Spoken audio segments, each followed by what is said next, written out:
రమ్మలేదు ఎవరు? మీరే చెప్తున్నారు చూసారా? ఇప్పుడు వీడియో తీసుకుని వస్తారా? ఒక్కటైనా గవర్నమెంట్ వే ఒకటి కనపడిందా? గవర్నమెంట్ ఆఫీసర్ ఒకరు కనపడ్డారా? మామూలు ప్రజలు, సామాన్య ప్రజలు తప్ప అక్కడికి వెళ్ళి దెబ్బలు తిని తెచ్చుకోవాల్సిన పరిస్థితి వచ్చింది. చూసారా ఎంత దెబ్బలైనా దీన్ని కొట్టించుకొని ఒక ఫుడ్ ప్యాకెట్ కొరకు. మీ పేరండి? నవీన్. ఈ పీస్ ఫెస్టివల్ అంత సెక్యూరిటీ నేనే. అయ్యో, మన శాంతి సభకి 2008లో సెక్యూరిటీ ఇచ్చారట, మొత్తం ఆయనే హెడ్ అని. మీ అన్ని ఏరియాస్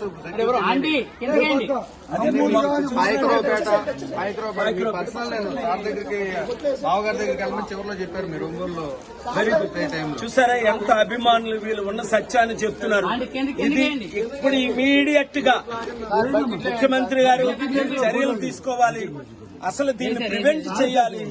ఇప్పుడు ప్రివెన్షన్ కాకపోయినా తర్వాత ఇల్లు కట్టడం, తర్వాత ఫండింగ్ ఇవ్వడం, తర్వాత ముందు వీళ్ళని కాపాడాలి. ఫుడ్, వాటర్, మెడిసిన్ ఇంటింటికి లోపలికి అందించాలి. Thank you very much.